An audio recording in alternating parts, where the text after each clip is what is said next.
Chaque dans nous qui est là, nous qui compte à rendre pour nous. Et parfois, mais oui, parce que la exhorté des bien-aimés, frères et sœurs, des mondes que nous rencontrons sur le chemin, et mon a dit, bon, peut-être moi, c'est pour moi. Fais ça que vous voulez avec lui. Oublions que Dieu déclare dans sa parole que même notre corps ne nous appartient pas. Rien que nous gagnons, frères et sœurs, rien que nous gagnons qui pour nous. Même corps, nous, c'est pour mon Dieu. Vous avez été racheté à un grand prix. Oui, un grand prix. C'est le sacrifice de Jésus. Corps pas capable encore. T'es tout pas capable encore. Parce que nous gagnons un grand prix aux yeux de l'Éternel. Voici ce qu'a déclaré la servante du Seigneur Ellen White à ce sujet. Nul n'a le droit de se considérer comme son propre maître et personne ne possède quelque chose qu'il puisse appeler sien. Chaque être humain, chaque objet est la propriété du Seigneur. Chaque être humain est la propriété du Seigneur. Qui donc, frères et sœurs bien-aimés, le premier à évangéliser, c'est toi-même. Moi, je dis, le premier à évangéliser, c'est moi-même. Et chacun qui l'a matin là, oui, dit ça. Le premier à évangéliser, c'est moi-même. Le premier à abandonner le péché, c'est moi-même. Le premier à se convertir, c'est moi-même. Le premier à abandonner le péché, c'est moi-même. Le premier à suivre Jésus, c'est moi-même. Parce que non moins l'important, le précieux et c'est le sang de Jésus qui a été coulé pour nous sur le bois du calvaire. Oui, mes bien-aimés, le plus grand actif, le plus grand bien de Dieu sur la planète Terre, c'est l'âme humaine. C'est nous, mon Dieu, qui est bien important sur la terre. Et lorsque nous regardons dans le psaume 24, nous comprenons parole ça qui dit à l'Éternel la terre et ce qu'elle renferme. Tout ça qui est pour la terre, alors qui sur la terre, c'est pour mon Dieu, oui. Mais puis là, nous remarquons qu'il dit qui s'élèvera jusqu'à son lieu saint. Cette question est adressée directement aux hommes, aux humains. Bien que ce n'est pas tout le monde qui a sauvé, bien entendu. Mais c'est une question qui est adressée aux hommes. Il n'est pas adressé aux animaux. Il n'est pas adressé aux choses, aux biens matériels de ce monde. Et ça fait comprendre que Caïn ou bien Abraham du ciel, c'est pas le plus important pour Dieu. Le plus grand bien que mon Dieu gagne sur la terre, ce n'est pas ta maison, ce n'est pas ta voiture, ce n'est pas ton compte en banque, mais c'est plutôt ton âme. Ça qui est à oui, plus gros importance, c'est non. Ce n'est pas une belle caille, ce n'est pas une machine, ce n'est pas une voiture. Alors, malheureusement, c'est là qui t'a cru que lorsque Jésus retournait, il était capable qui est en passé dans le carnet banque là. Et c'est pas ça, c'est pas comme ça, la vie. Parce que les liens matériels, c'est pas eux qui peuvent aller dans le ciel. Le monde a beaucoup de richesses. Un homme peut avoir beaucoup de liens, beaucoup de richesses. Mais que sert-il à un homme de gagner tout le monde s'il perd son âme? C'est pas dit pour moi pas bien. Alors pour nous pas dire petit. Mais ça me dit c'est que ça qui est plus important c'est l'amour. Que sert-il à un homme de gagner tout le monde s'il perd son âme?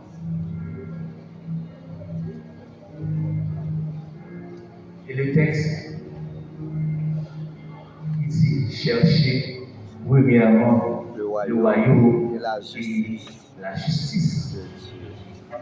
Mais bien aimé, si nous arrivons à comprendre que nous est important pour Dieu, si nous comprenons ça matin, nous allons comprendre aussi que non, le monde qui ne connaît pas bon Dieu, le monde qui ne connaît l'évangile là, le monde ça aussi, non, est important pour Dieu. Lorsque nous comprenons que nous sommes précieux aux yeux de Dieu, mon Dieu lui-même, Jésus lui-même, il était venu mourir pour nous être capable de sauver nous de la mort éternelle. Nous comprenons aussi que Jésus est mort aussi pour cela qui dehors, qui peut comprendre Jésus. Comment croiront-ils en celui dont ils n'ont pas entendu parler? Et comment entendront-ils parler s'il n'y a personne qui prêche? Romains chapitre 10, verset 14. Comment il a fait entendre? Comment il a fait croire si nous ne pas prêcher? Comment il a fait connaître que Jésus est venu mourir pour eux et il ressuscité? Il est monté dans le ciel, il est pour retourner venir chercher les gens qui font volonté de Dieu. Si nous ne pas prêcher l'évangile.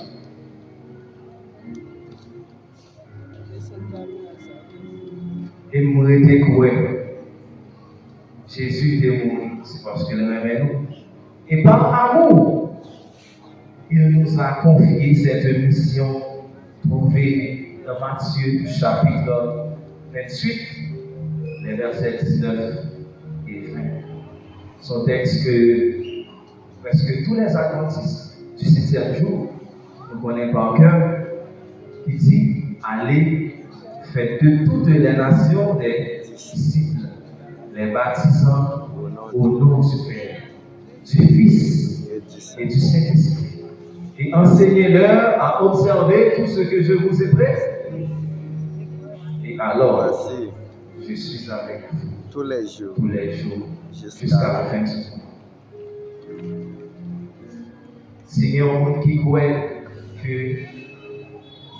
en Christ, nous avons une espérance de la vie éternelle, qui doit soucier des missions ça. Il doit faire mission ça pour lui en priorité. Parce que Jésus est mort pour moi, il est mort aussi pour les autres du dehors. Il y a un auteur, c'est Charles Spurgeon, qui fait déclaration ça, qui dit si nous croyons réellement que Christ est le seul sauveur, alors le silence devient une trahison envers ceux qui osent. Si nous croyons réellement que Jésus-Christ c'est le seul sauveur, et bien lorsque nous partons l'autre monde qui dehors, qui va contre Jésus, nous partons qui ça fonctionne pour Fillon, et bien nous complices. C'est un acte de trahison. Oui, mesdames, messieurs, mes bien-aimés, frères et sœurs, nous avons cette responsabilité. Celle de prêcher la bonne nouvelle à ceux qui périssent. Les disciples aussi savaient pertinemment l'importance de la mission. Les apôtres savaient pertinemment l'importance de prêcher la bonne nouvelle, d'aller à la recherche des brebis perdues. Et c'est ça que fait apôtre Paul a dit à Timothée avant sa mort, prêche la parole. Insiste en toute occasion favorable ou non. Insistez dans le travail là, dans le marché là, côté que nous passons, prêcher la bonne nouvelle. Parce que c'est mission que mon Dieu lui-même est confiée à nous. Et lorsque nous faisons ça, nous avons que foi nous, lui-même, il a grandi parce que la foi grandit quand tu la partages. Foi nous grandit, c'est lorsque nous partageons avec l'autre monde. L'évangile n'est pas un trésor à stocker, mais c'est plutôt un trésor à partager.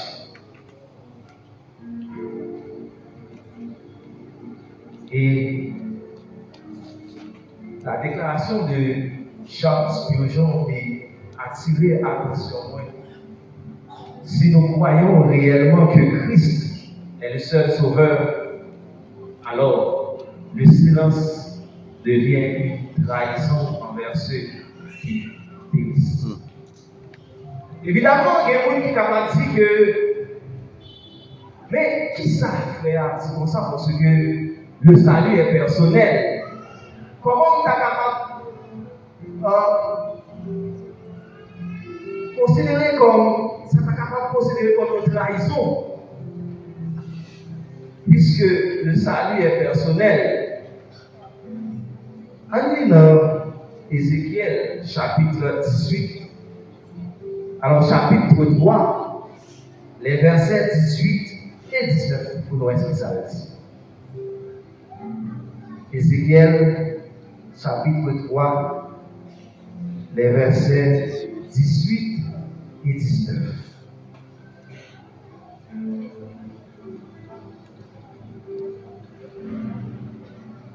On va aller lentement. Quand je dirai aux méchants, tu mourras, si tu ne l'avertis pas, si tu ne parles pas pour détourner le méchant de sa mauvaise voie et pour lui sauver la vie, ce méchant mourra dans son iniquité et je te redemanderai son sang. Mais si tu avertis le méchant et qu'il ne se détourne pas de sa méchanceté et de sa mauvaise voie, il mourra dans son iniquité. Et toi, tu sauveras ton âme. Ou n'est pas responsable en réalité de péché du monde, mais ou responsable de silence. Lorsque vous remarquez que le monde a fait un bagage qui par la volonté de Dieu, ou pas dire ça, ou pas exhorter lui, en réalité, ou responsable de silence. Et le texte nous dit que Dieu te redemandera son sang. On s'en que, mes bien-aimés, frères et sœurs, chers amis, si que l'église là a prêché, si que l'église là va aller chercher moun pour mon Dieu, pour capable suivre Jésus, mon Dieu va demander pour ça, comme ça. Par contre, les matins, si il y a un dollar qui va répondre pour Caïn et dit,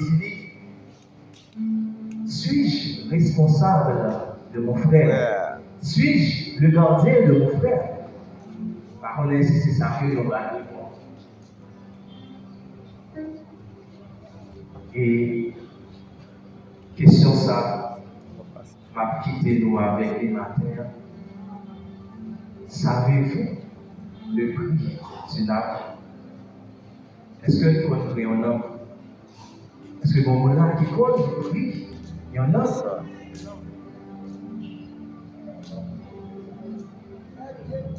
Est-ce que bon là qui connaît le prix d'un homme?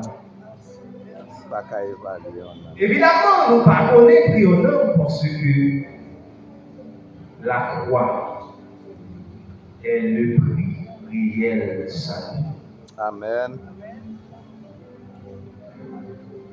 Savez-vous le prix d'une âme? Alors, ce que nous avons chanté, entendu Jésus t'appelle, nous avons demandé de chanter, nous sommes capables de nous chanter. Si il y a des amis visiteurs qui sont dans la salle la matin, qui sentent que mon Dieu parlait avec lui, pendant que nous avons chanté cette chanson, il est capable d'avancer, il est capable de manifester sa vie. Les chants, s'il vous plaît. Entendu, Jésus t'appelle.